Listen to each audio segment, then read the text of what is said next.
All right, and so we'll have that recorded on screen to see if anybody else joins us. Welcome to the sixth meeting for Transformative Projects.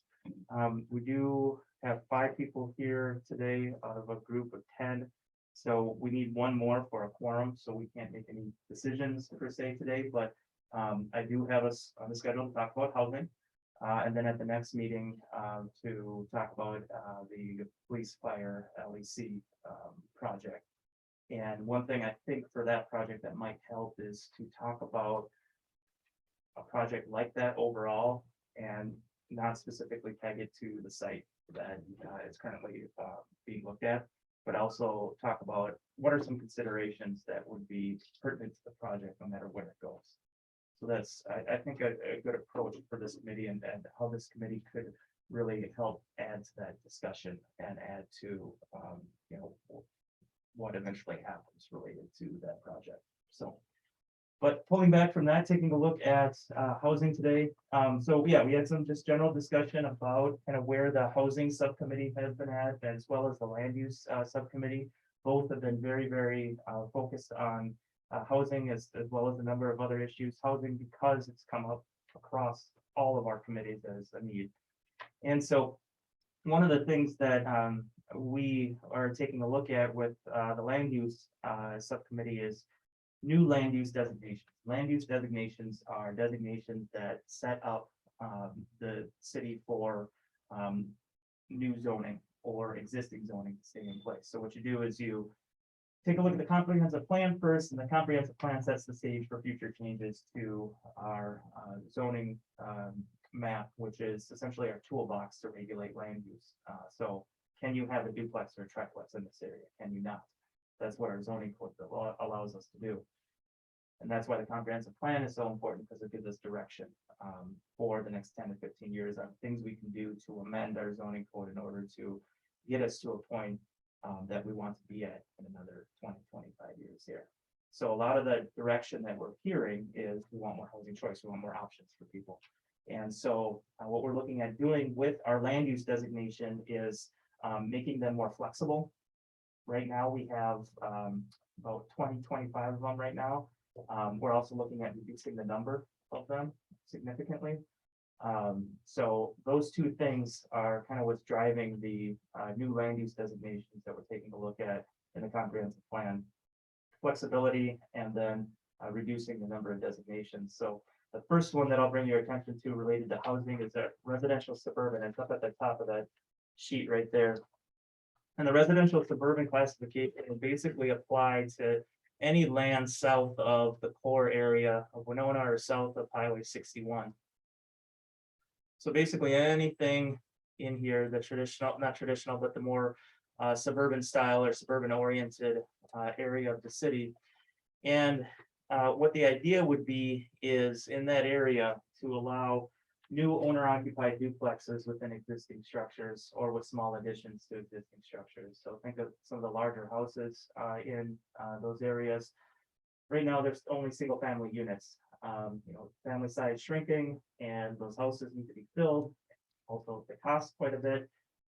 The ability to have more choice in what you do with the property, that being, if you wanted to buy a house, you could create a second unit within it and have it as a duplex. It would have to be owner occupied. So you'd also have somebody living there that owns the property as well. So the idea is to introduce additional housing choice into some of the more of the suburban areas, but make sure that it's owner occupied so that it isn't too drastic of a change for those neighborhoods. In the future, could that change even further? Yes, but I think based on the current character of those areas, a slight change to owner occupied duplexes is something that we would think would be reasonable for those areas. Currently, you can note that any house in the city of Winona, you can have up to 2 rooming units certified for 1 person in each rooming unit. And the difference between a rooming unit and an actual dwelling unit is a stove.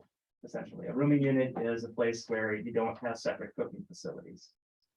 So what this would do, what this designation would do, is allow those areas south of Highway 61 to be able to put in a second stove. That's really what it comes down to. And to have that second unit, to help, put the large houses to use and to help people to afford, to live in a setting like that. So, We're confused about currently 2 and 3. So if duplexes are already permitted, then I don't understand the change. so right now the duplexes are permitted, on, you have to be on a, essentially arterial or collector street. So it's a designated street, that's higher traffic and you have to be on a corner. And so that takes a lot of the properties, that could potentially be duplexes off the table. That's really oriented towards the R1 zoning district in the core area of the city. So what it's really oriented toward is this yellow area. That you can see kind of surrounding on the north side of Lake Winona. And then kind of over in here as well as in this area too. But it becomes a little bit more difficult when you have a corner lot here, but this is in an arterial street, so essentially it wouldn't be permitted. You could get a variance to do so, but I don't think it would be approved by the Board of Adjustment. So what this would do is basically allow it as a matter of right, instead of asking for a special exception to do the duplex in this area. And then is the owner occupied designation simply a matter of catering to the neighborhood culture? I mean, Yes, it's an attempt to maintain the character of the area while allowing for some change to be introduced and some additional housing choice to be introduced to the area. And this just speaks to existing subdivisions. So the guidance for the land use subcommittee for new residential subdivisions would be anytime we were looking at a new significant subdivision that would have a mix of different housing styles, not just single family. That has single family attached units, detached units, and multifamily as well, incorporated into a larger overall subdivision. Something similar to what we have in Knott Valley or in Valley Oaks, where you have a variety of different housing choices in that same subdivision. So that's one thing that we're looking at for residential suburban. The next thing is traditional neighborhood that Nick touched on a little bit. Traditional neighborhood is our core area of the city. And so what we'd be looking at doing is allowing owner-occupied triplexes and duplexes, owner-occupied triplexes, and then just duplexes on standard 50 by 140 lots. So your standard city lot is 7,000 square feet, 50 by 140. And so you could do a duplex as a matter of right on any lot, or an owner-occupied triplex on any lot.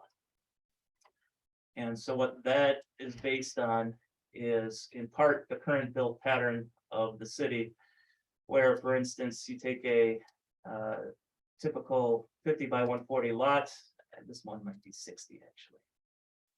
Yeah, this one's 60. But if we go right over here, this one's a little bit bigger too, but so you have your 50 by about, well, I'm grabbing the wrong block now. We'll go over here a little bit further. Yeah, right here. It's a good one. So here's your standard city lot, 50 by 140. And then you got a 20-foot alley and the same thing on the other side. Right now, the way things are set up is that you have a single family home here and you have a single family home here. And so essentially allowing a duplex to be go in an area that is just like this is the same as what currently exists in areas throughout Winona, where some of these lots have been split up and you have two dwellings on a 7,000 square foot lot. So essentially what the change would do would be to re-legalize these things that already happen. And in addition to that, allow the potential for a triplex as long as it's owner occupied. With the idea being that the triplexes, if it wasn't owner occupied, it'd be a significant income generation type land use. And what we'd want to promote is that if that's going to be the case, that there is an owner occupant on the site as well. So right now, duplexes require 8,000 square feet of lot area in an R2. And that's significant because the typical city lot is only 7,000 square feet. So that's why you're not seeing a lot of duplexes or triplexes or, flexible housing units within the core area of the city, at least new ones, because the lot size standards are mismatched. So when you say that standardizing already, it's not that like you've got those two houses in one block there. Yep. It's not that one of those could convert into a duplex. It would be one building on the lot that was a duplex with 2 units in it. Yep. So it wouldn't be that those houses, so it wouldn't be that 4 living spaces existed now in that lot. It would be that there was one building with 2 living. So the 2 living spaces would be the same. It would just be one structure instead of 2. Yeah, or it could be 2 structures. Essentially what we do is we'd allow 2 dwelling units or 2 housing units on a property that's 50 by 140 as a matter of right. Right now, you have to get a variance in order to do it, or a special exception to do it. Okay. So like on the lot next to that. Yeah, That lot would be allowed to have an additional dwelling unit. exactly. Okay. Yep, and you could either put it in the house, or if you wanted to do an accessory dwelling unit as part of a garage, you could create a dwelling unit as part of the garage, so. Gotcha. On the 2 that are highlighted right now, because those are less than that, you couldn't add another dwelling unit to those, could you? So what we would do is it would all be driven by minimum lot size Okay. standards. And so what we're looking at right now for minimum lot size, I think we were looking at 3,500. The short answer is that it's all driven by lot size, and so the intent is that on a typical lot that you'd be able to do a duplex here. For this situation, I'm thinking that this would be limited, so you wouldn't be able to do a duplex in this house, but you may be able to on this property. Okay. So sort of a yes, no, maybe. Exactly. So we haven't gotten that much into the weeds yet Gotcha. in terms of the details, but the overall concept is that on your standard lot, we want to allow at least a duplex to be able to go in. Okay. Thank you. How would this affect half lots, the 25 foot, 25 by 140 foot lots to common over on the east end and up in Upper Poland? That's a good question. And it's similar to what Ethan was talking about. and We haven't got to that level of detail yet, so I don't have a good answer for you. On the lot smaller than 50 by 140, where it's notes up to duplex. Yep. A traditional duplex or owner occupied duplex, so like. Traditional duplex. Yep. So the owner occupancy requirement would come in when you're looking at a triplex.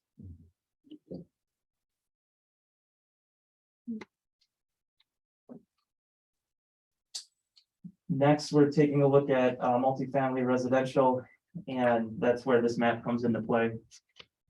And this would just be a limited number of blocks. Depending on how you count them, it's between 9 and 10 blocks surrounding WSU that have, again, that over 60% non-owner occupied properties. So what this would allow for is essentially 23 non-rental residential properties to potentially become rental. And what we've heard what we've heard over the years is that, 30% rural people generally like the neighborhood stability characteristics of it. But on the other hand, where people are looking to sell their homes and they're surrounded by rentals and they're on a block that's over 60%, they can be frustrated because people don't want to buy their house. They're in a big rental area. Eventually they do sell, but it takes longer for them to sell it and they don't get as much as they would like for the house. So the idea is that in these areas surrounding WSU, the character of the area has already changed so much that if we're going to have additional density, these would be the places to do it. Some of these blocks are already at 100% rental. So it just makes sense in my mind to rezone them, and a lot of the other ones are a significant amount higher than 30%. In addition, the 2-block area kind of south of WSU's Education Village, those 4 blocks Those are designated as in WSU's comprehensive plan that they're working on right now as a city, WSU. Partnership area, maybe not just city, but just a partnership area to be able to facilitate uses that. Would be a benefit to students, so maybe like a live work type setup, some type of small scale commercial, for instance. That type of thing, so really looking at those kind of 4 block areas for some flexibility in land use. So. What would change about that? So all the properties that are not colored Right. right now could become rental. In the Oh, okay. future. So the same as the other day. Yep. Exactly. In the ones that are highlighted in purple. It's a relatively small change, but I mean, in the overall scheme of things, but something that I think will have a lot of discussion when it comes up. Is that possible to, if it seems to work well, to expand to further blocks in the future? Yes, in the future, definitely. But for now, I think it makes sense to kind of stick to these. Like I said, you can kind of see in the northwest area, kind of this area of the campus here where people are, they have their rental certificates, but they're sitting on them. They're not using them in order to lock up the block so that no additional rental can come in. Mhm. So, you kind of see that in that area. Would that change in the future? Perhaps. So it's something that another 10 to 15 years when we redo our comp plan again, we can look at. And then looking at these blocks, I guess it'd be west of campus, one line west of what, is already kind of highlighted. Yep. You got 50, 80, 50, 70, yeah, 50, yeah. Definitely. And then we're talking about people sitting on their, units to lock up, spots, for other rentals. What are those colored as generally? Those are have the X's on them. Okay. Okay, that means that they do have a certificate for rental, but they're not being used for that, right? Either they're not being used for rental or they have rooming units and they have some additional roomers in their house, but they live there. Okay, thank you. And then we have 2 more strategies for additional housing choice that we've been taking a look at. The first is downtown mixed use. And so this is kind of the area that I highlighted on this map surrounding downtown.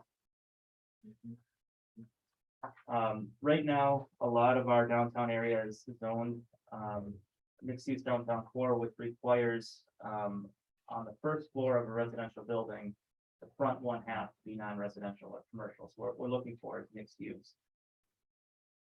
And that applies to a pretty significant area. What we'd be looking to do is limit that requirement to our traditional core retail area of downtown and allow just straight apartment building in additional areas, more than what is allowed right now. So that's kind of some additional apartment dwellings or multi-unit dwellings in the areas surrounding downtown.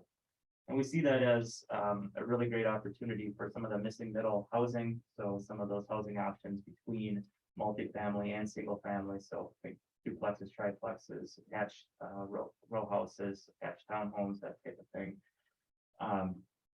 Because of the location right next to downtown, so you have the amenities that are available in downtown, but then you also have WSU on the other side as well. So people who work at WSU or work in the downtown area might be attracted to this general location if there was some new development. So that's one thing that we're looking at to kind of loosen things up in kind of the downtown area. Would that, sorry, also apply inside kind of the core of downtown? Yes, yep, it would, but the main area where I think it would have most of the impact would be surrounding the core area of downtown. Okay. I was just asking, so it says in here, the downtown mixed use allows straight apartment buildings outside of this area. Mhm. Would straight apartment buildings be allowed inside downtown as well, like downtown core? Not in, so for instance, along 3rd Street, along 2nd Street.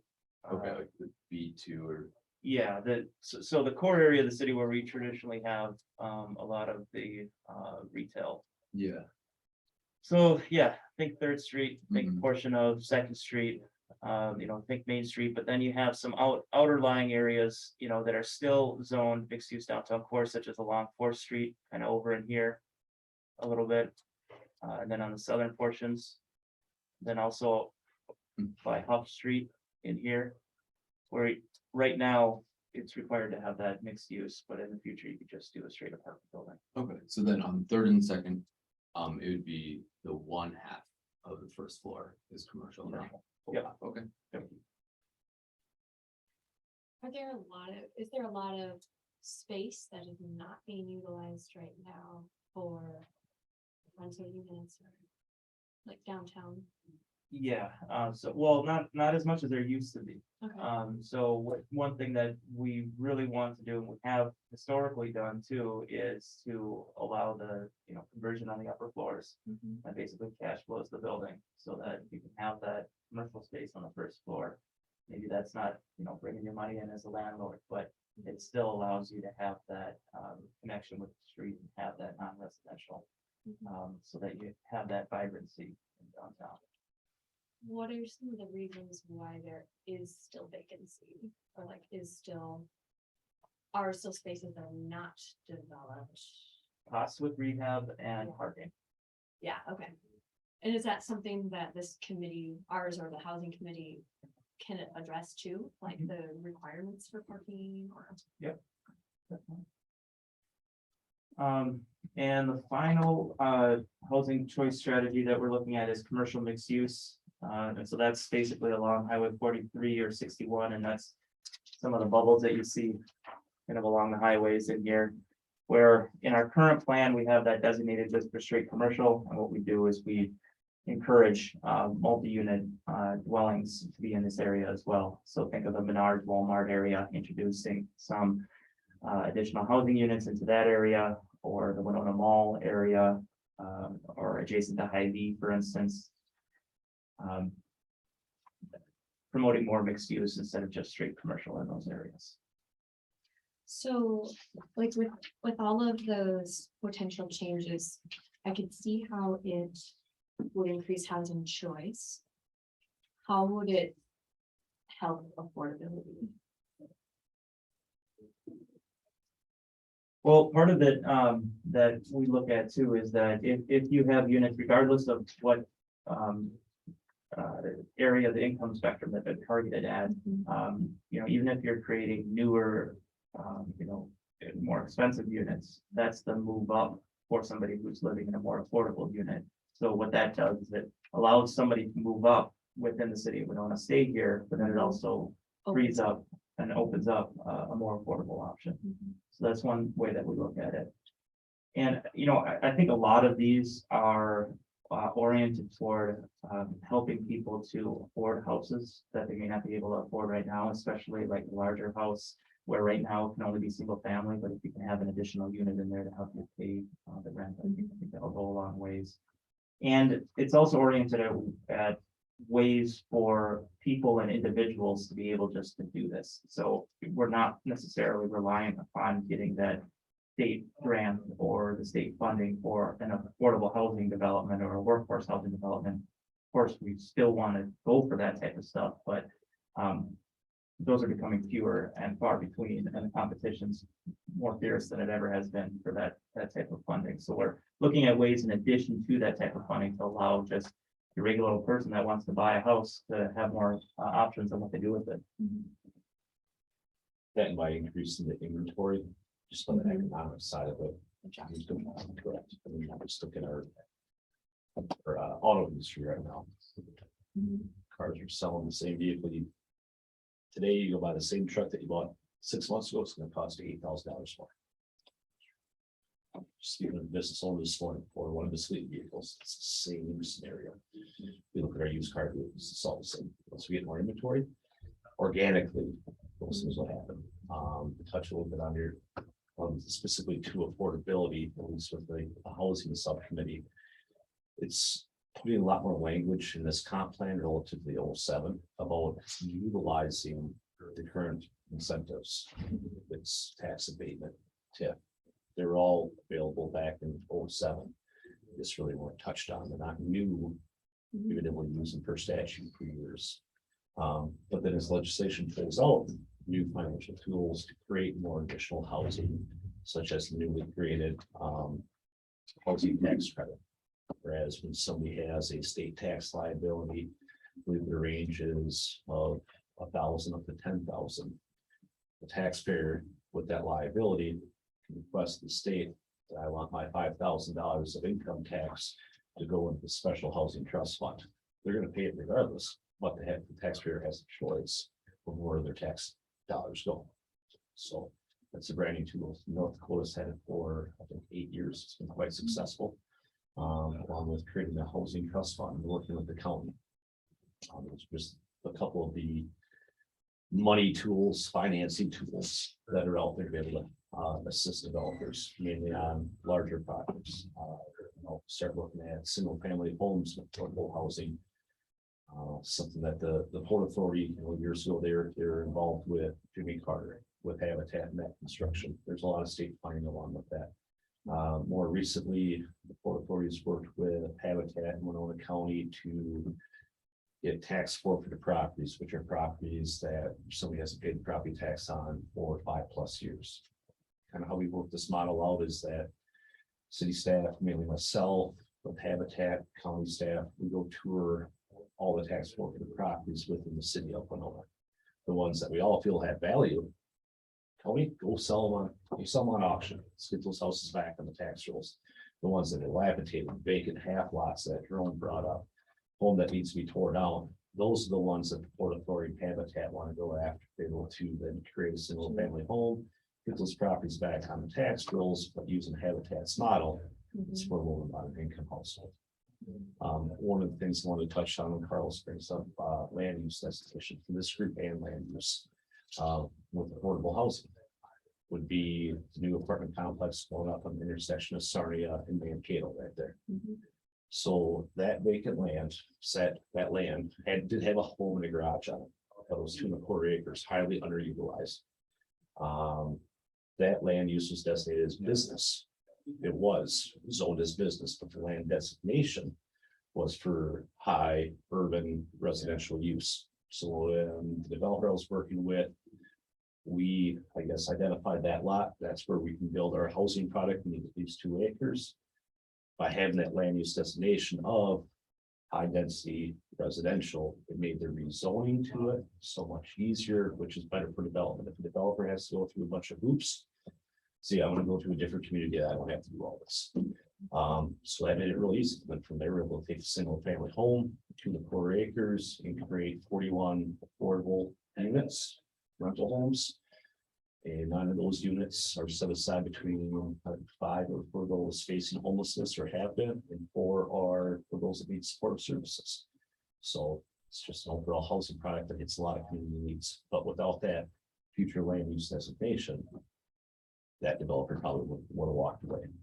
With that, there was the utilization of, when we bring up tools, financing tools, low-income housing tax credits to the state, along with the city, we're doing tax abatement to the tune of $135,000 for a $12 million project.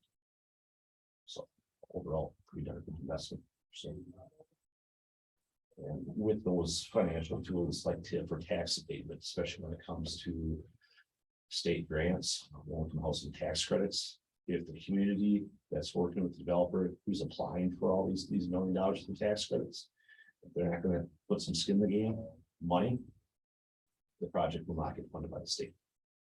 So unfortunately, we have to spend taxpayer money to be able to get these projects to improve our community.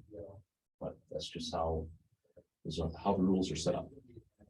So it's a combination of local land use policy and then financial tools that we can use. yeah, a lot of things pull together. So So that's all I have. I just wanted to just present kind of what we've been working on some of the other committees so far. And I guess for those that are here, what are some of your ideas around housing or hearing some of this? What are some things that come to mind as something that may be missing or something that's very important? Anything you'd like to share related to housing? I mean, I'll just say that, moving here a couple of years ago, it was an issue. It was hard for me, as a single person that's not in college, it was fairly difficult, especially from a different town, to find a place to live. And where I am now is, is advertised as college housing. That's slowly shifting over.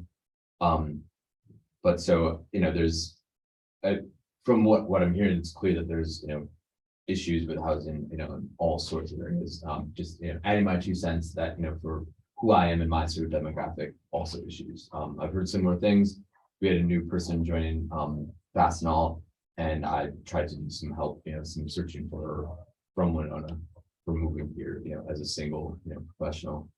So just adding to that, that's difficult.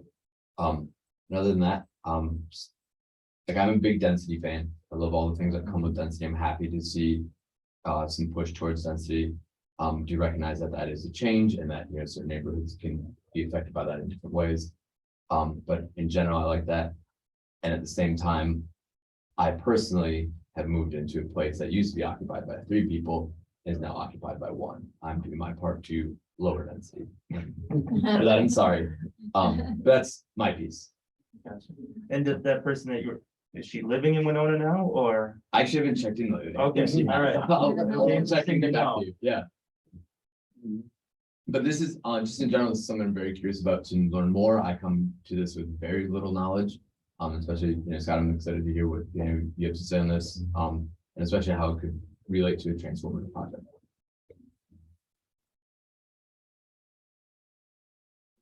Yeah, I guess one of the, I have two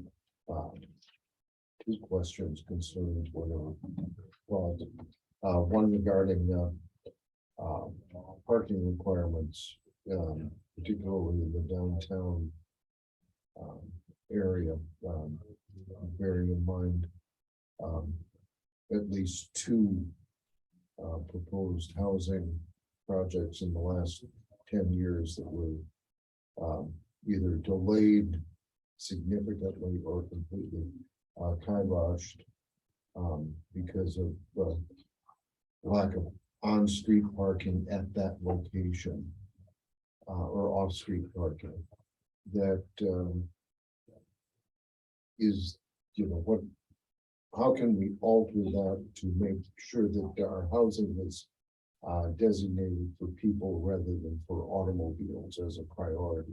It seems to me that automobiles have taken a priority over bedrooms under the current.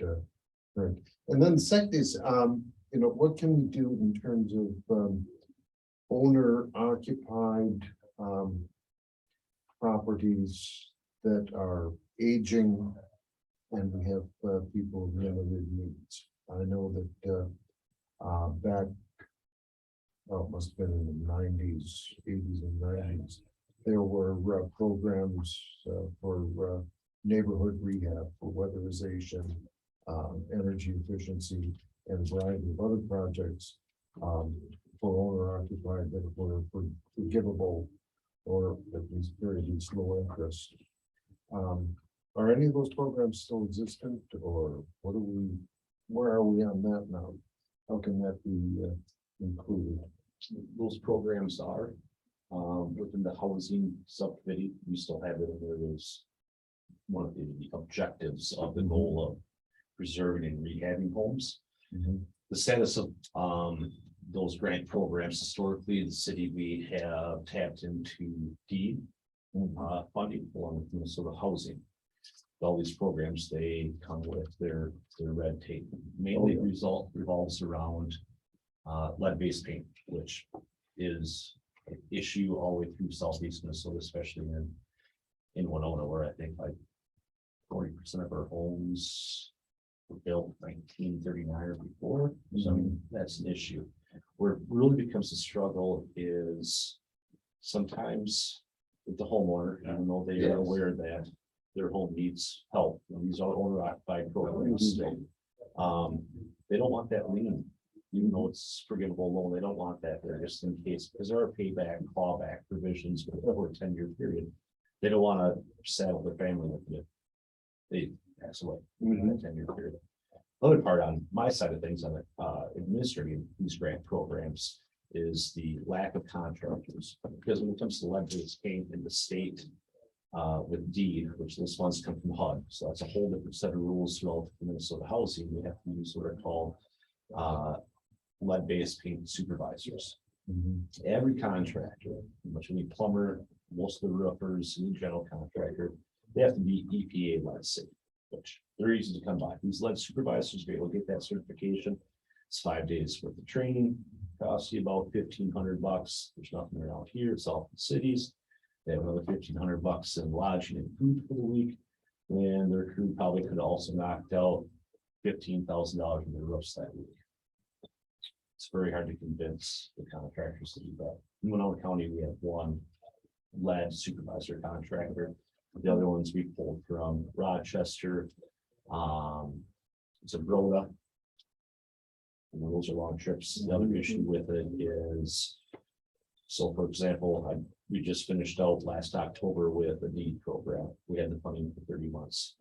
At the same time, Centra, the multi-county HRA, had the same type of funding, same pool of contractors. Same with Subcommittee.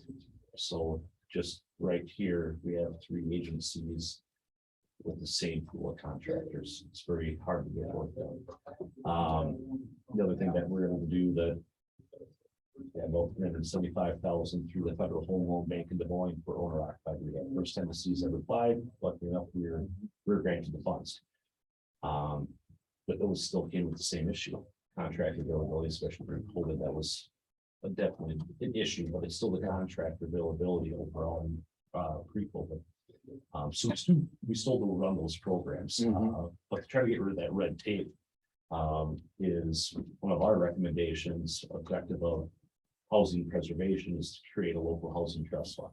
So with that, right now there's newly passed legislation that we can do that. Port Authority can do it, the city can do it, the county can do it. And right now the state has a pool of funds with a match up to $150,000. That's a significant sum. So to be able to start our own rehab program with our own funds to meet our own objectives, to get rid of all the reporting, the contract requirements that come down from the state or from HUD. What's the status of that local trust fund initiative? With the statute that got passed, the local housing trust fund for the state match, our legislators put enough into that pool of funds for 8 communities. So it's very competitive. So that's one of the things that we've spoken about trying to create for years, but waiting for this to come out, the local housing trust fund. The new one that I previously mentioned with the housing tax credit.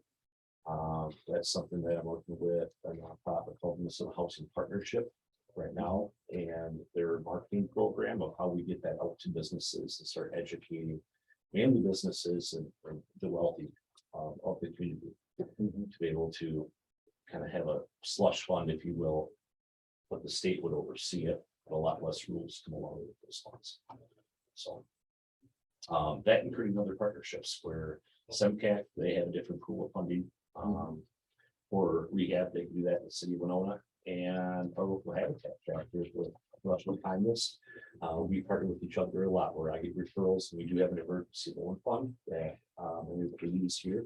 And I work with Amanda, Laura, and John at the Habitat quite often, and they keep on expanding their programming and finding funding, especially for the age in place population for those with disabilities. So it's trying to utilize all the different resources in the area, just not what the city is able to do. So Yeah, so in large part, what it sounds like is that we're really again looking at leveraging city expertise to develop partnerships with other agencies, other governmental units, and both private and public. most definitely. I mean, even if it comes to, I go to a house for an emergency loan and I'll just say something raises a red flag with it.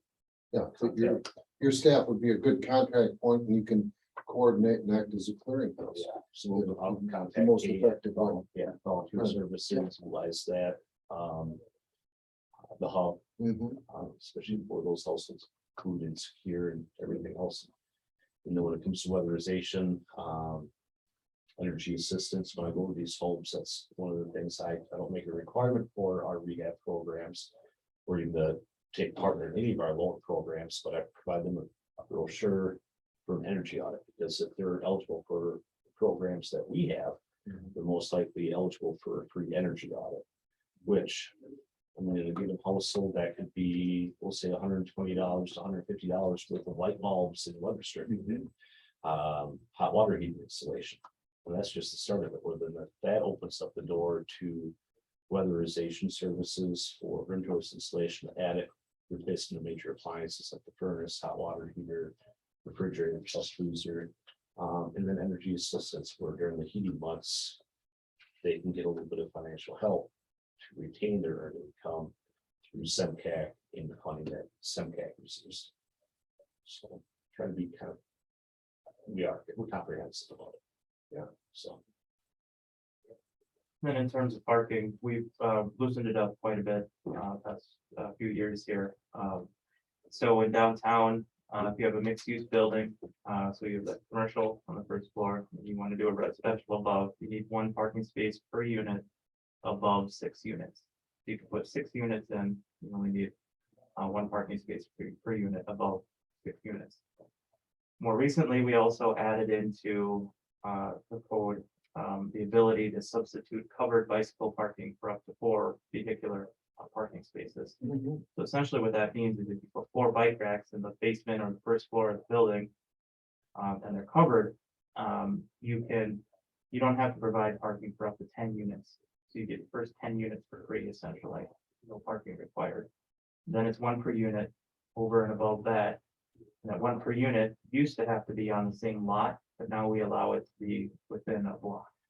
So you can have an offsite parking within 300 feet to satisfy your parking requirement. So that's some of the things that we've loosened up. Also, any commercial use or non-residential use in the downtown mixed use and downtown French, no parking is required. It's up to the developer or whoever is doing the project to figure out how much parking they want to provide. This is all off-street parking. It doesn't take into account on-street parking.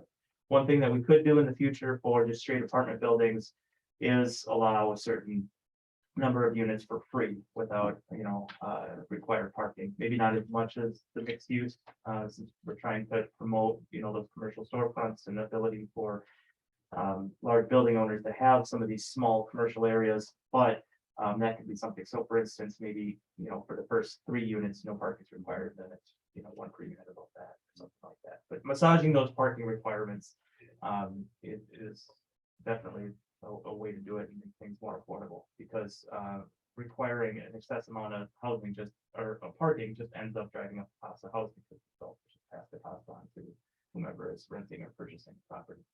Well, it also breaks up the continuity of the neighborhoods. Exactly. Yep. Disrupts the fabric of, Parking lots are inherently ugly. yes. Yeah, what would be the feasibility of extending that from 300 feet to whatever that That's you know, another we've got an awful lot of we've dedicated another 2 blocks of prime space to asphalt over the last couple of years. Yeah. The making distant parking, somebody's willing to walk 3 blocks to get to the car that they use once a week. Yep. As a way to encourage that actually throughout the city. Yeah, and definitely, just changes in the transportation and mobility to be able to get around. For instance, if you live in the downtown area and you park your car and you only use it once a week, pretty soon we're gonna have our bird, scooter fleet, so you can get around and with the scooters, so you may not necessarily need to go and use your cars as often, especially too with Uber ride sharing methods. So just as the nature of transportation changes. I think the need for parking spaces is going to drop quite a bit. I mean, even new parking structures throughout the US that are designed to be converted to regular buildings after they've built up their useful life of the parking structure. To quickly tie into that, do you see any possible changes for, in some of those areas, parking time limits? So for example, if I were working downtown or from home, I would probably be one of those people who use my car once a week. Yep. I'd love to be able to store it somewhere. Yep. And you know, happily pay for that, but not be worried about how many tickets am I getting. Yeah, Yeah, I mean, even in this situation, I'm okay paying that amount to be able to have the privilege of storing my car, but I'd like to know what it's gonna be. yeah, and so that gets to either if you're parking in a public lot or if you're parking in a private lot. The idea with this and up to 300 feet away is it's private lot, so you get Okay. that as part of Yeah. residing in the building that you live in, but that it's offsite. Okay. But yeah, so that's great input, you know, satellite parking, how can we take a look at that, and the distance is greater than 300 feet.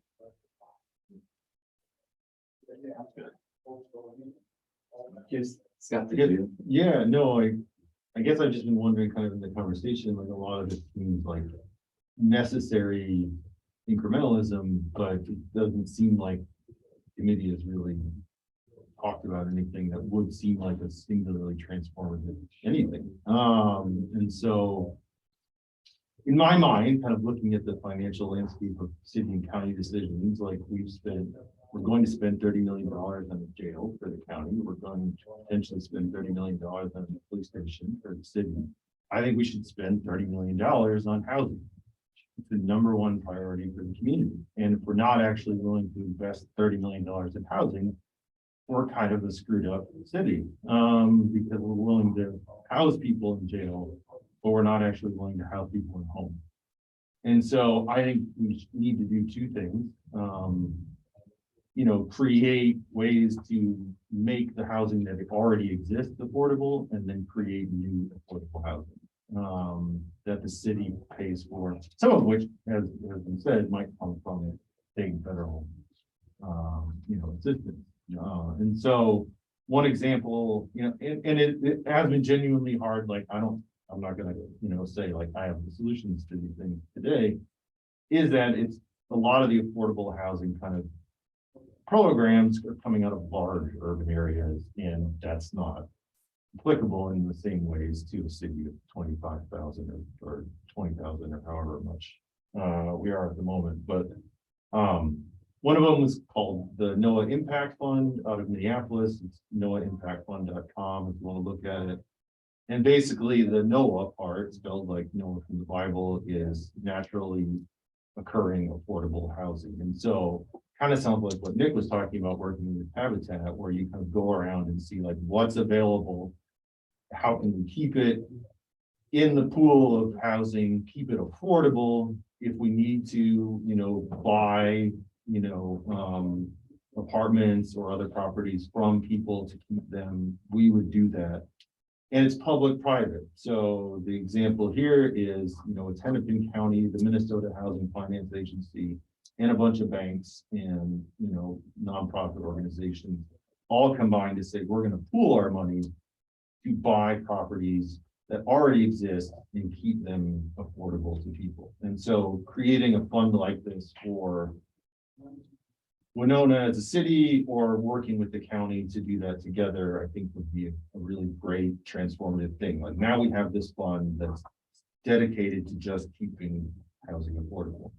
The other is in some way investing in, and maybe this is the wrong site to do it, but in the Winona Housing and Redevelopment Authority to really create affordable housing beyond what we already do. I think the other issue that hasn't really been talked about is that essentially over however many decades, I don't know exactly when, Winona has created a racially segregated community based around housing. And so a lot of the non-white folks in Winona live in, the outskirts of the city. And are given housing conditions that are generally kind of not equivalent to other housing options. And I think part of, and maybe this isn't in your question earlier, Lydia, about affordable, is that if we kind of create this downtown mixed use, are we just going to get more kind of, uber affluent developments like with Hardee's or was, so that there's like these ridiculously unaffordable luxury apartments next to downtown housing. And I think to Ethan's point too, I had the same thing happen to me when I came here as a faculty member. And I know that a lot of the other housing thing, non-college, single parent families find it really hard to find housing in the community. And I know that from multiple, primarily mothers that I know who, by luck have found places to live, and sometimes it's far away. And so I think I certainly don't want to downplay the kind of land use designation and rezoning and things like that. But I do think as a committee, it would be awesome to see the city say, we're going to put millions of dollars into affordable housing, not just change the code. What was this? Say, It's- Winona Housing. The Winona Housing and Redevelopment Authority is Okay. just, The HR. yeah, Okay. I mean, based off, what I've read about them, primarily public housing things. Yep, they're all under HUD and, That's something to- yeah, the only, our local HRA, they do not oversee housing choice voucher properties, formerly known as Section 8. So I could have a single family home that I can get certified to accept housing choice vouchers. Our local HRA doesn't do that. Centra, the multi-county out of Wabasha, they provide that. And when you make the point there, Scott, about affordable housing and segregation, it's happened to a point. I mean, we have, Maplewood Townhomes, which is then surrounded by homes for veterans and those with disability. We have the tower, and then Bellevue East over off Mankato. So those are here in town, our HRA operated properties. The sheer size of them, I think, is what gives the perception of the segregation part. Not to undermine that, that's definitely a big thing that we brought up in the housing subcommittee, such as, we look at land use designation and, potentially the land behind Menards. And could a huge affordable housing development go there? It sure could. But it would be much better to have a mixed use and mixed income development in the subcommittee's mind. What makes that difficult, and this is where when Scott brings up the city taking care of it, just might have to happen. Because how the rules are set up with low income housing tax credits, those investors want to use all those tax credits. So if they have a rental unit that is, or somebody making, would say above the income threshold, they don't get the credits for that. So for them, financially, it's not advantageous to create mixed income housing units, such as when Washington Crossing was developed. The rules were set up as such to create mixed income developments. So it's a lot of what HUD has done with federal housing tax credits and how it gets trickled down to the state. That unfortunately has created that way. The other part with the sheer size is unless the development has 35 more for housing units, it's not cost effective to even pursue housing tax credits to the state. You can't utilize them on a 6-unit building. It doesn't cash flow. It just doesn't happen. So that goes back to Scott's point where to be able to make it happen and make the housing that we would want for the community, if it be mixed income, if it's mixed income with the mixed use, so you could have housing above retail and services. It's either independent investor with a lot of big deep pockets, or there has to be local incentives to be able to allow those housing products to come to fruition. I think that, one of the, just sort of in response and just reacting that to avoid particularly the appearance of segregation or in a heavily Caucasian community such as ours, that appearance doesn't take very much. We have what would be numerically a small number of Black families in a complex, and it appears to be segregated. Living in a neighborhood that basically low value housing. We have some section 8 houses that are rental availability, and which brought a degree of integration into that community, into our neighborhoods. And I think that the if we really want to pursue economic and cultural and racial integration, that the essence is to provide and support moderate cost housing throughout the city, rather than trying to build big developments. I mean, we end up with the reason that Bellevue East and the Maplewood look segregated is because there are just a lot of people there in the same income class. And unfortunately, that's one of the realities of our world, is that people of color, particularly in Winona, tend to be either university professors or lower income folks. So, I mean, that's just my observation, but I'm not a big fan of throwing up a big apartment building and saying this is low income. You're almost guaranteeing trouble of some sort. Well, and a big,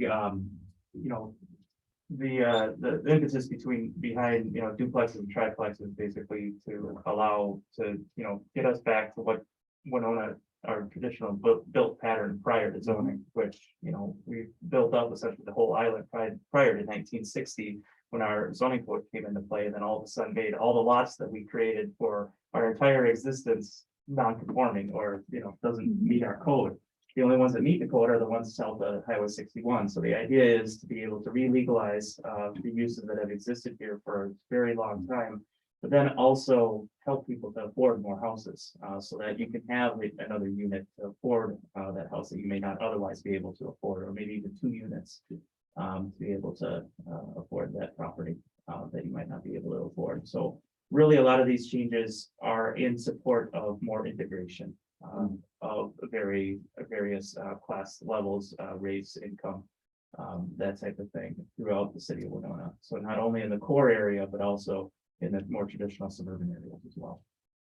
So those rezonings and all of those other things that you first started talking about are really necessary to support what Scott is saying, that we're gonna be able to shift, what we're doing back to what maybe our original intent was in this community, back to that focus.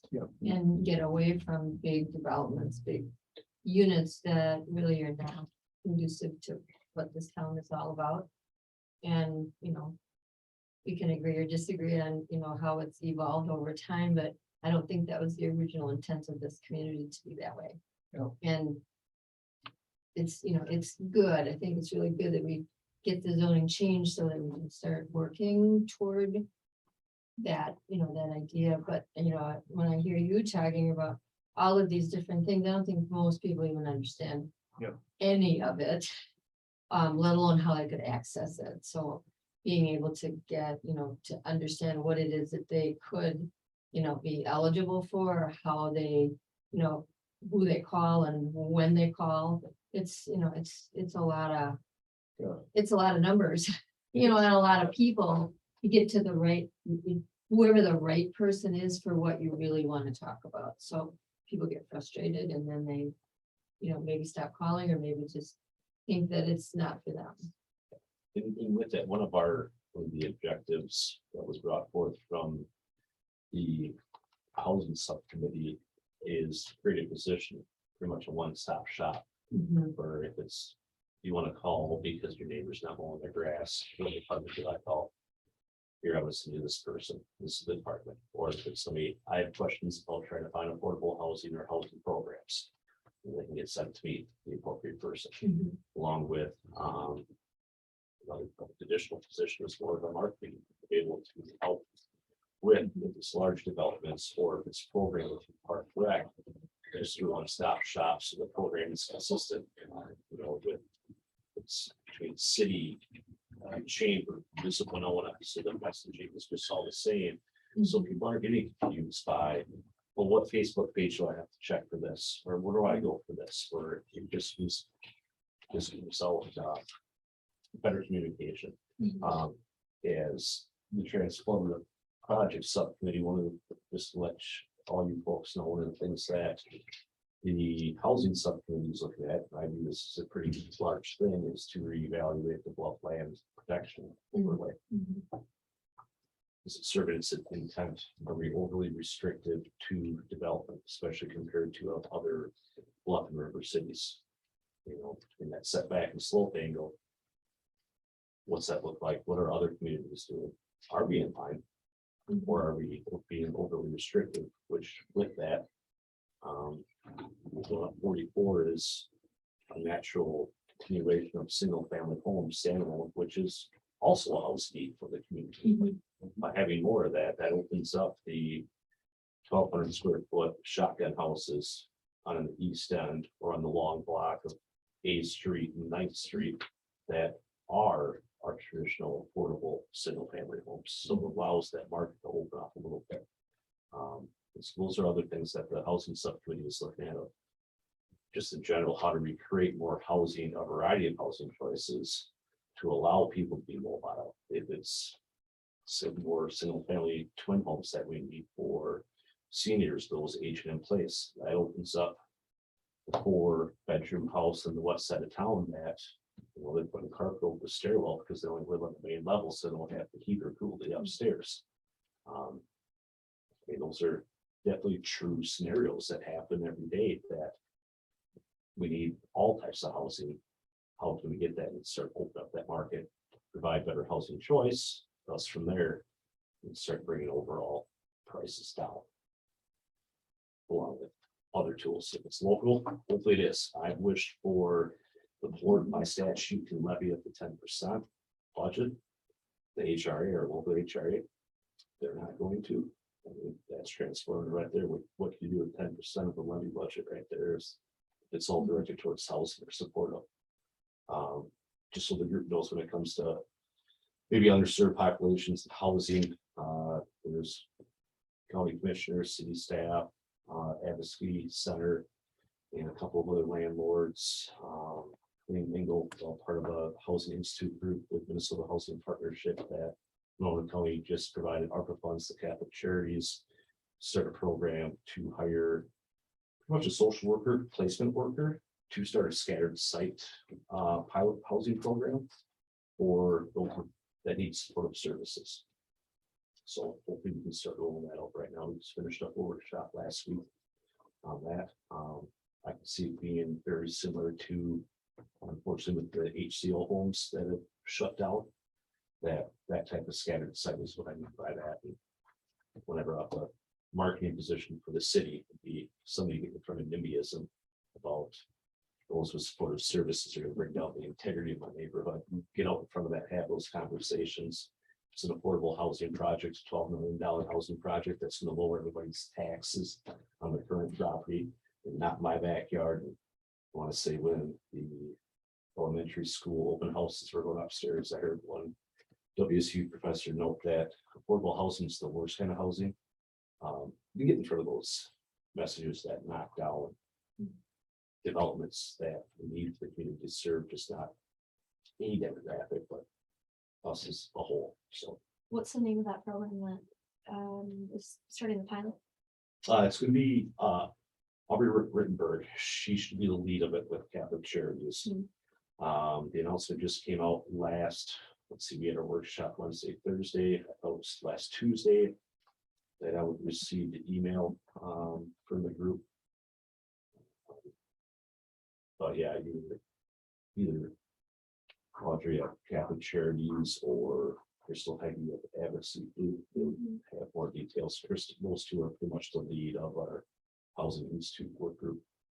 Yeah, this Crystal and Anthony are definitely working a lot on housing security. That's a primary way of responding to domestic violence scenarios. So if you don't have somebody to go, you're stuck. Right. And then Colleen Engel with the JGCC, and those being, recently released from incarceration. Where's stable housing for those individuals? So it's trying to set up those safe, stable platforms to build off of. If it's job coaching that one needs, if it's chemical dependency issues, wherever the case may be, to be able to start that up. So I know, we're out of time, but quick question, is the housing committee also looking at homelessness? Yes. Sorry, it's all right. Yeah, you All right, gotta. thank you.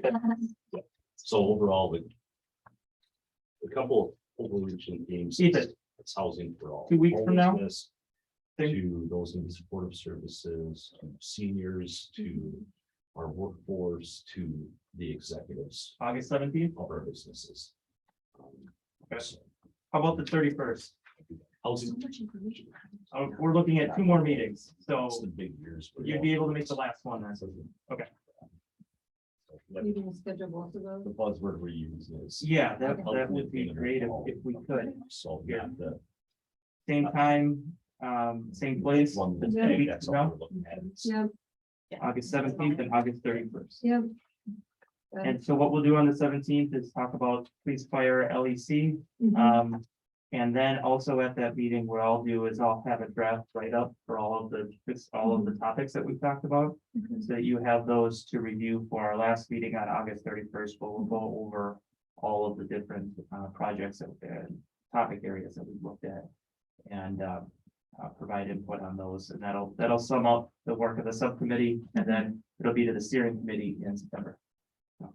And then 24th, who do you think you're gonna have come talk about, those, because it's police, fire Chat okay, so Yeah. Chad will be there. Okay. on the 17th, we'll Okay. get them on the 17th, Sure. So the 17th and the 31st. exactly.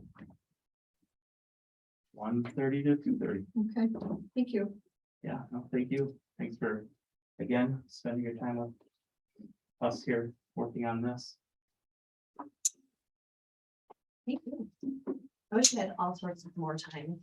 Like this. So. I'm so glad that we can gather on the table and talk about it, but boy, I want more time.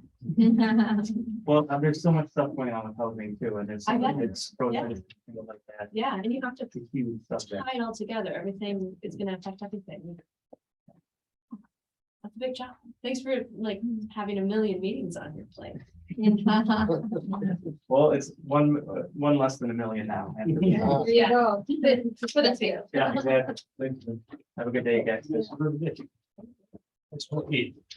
Sit down Thanks for and soapbox. Is this your soapbox? Yeah, that's great. It says it on the chair, actually. Nick's soapbox platform. Yeah. Thanks, Colin. Yeah. no, thanks again. Thanks, Jerome. See ya. Yeah, see ya.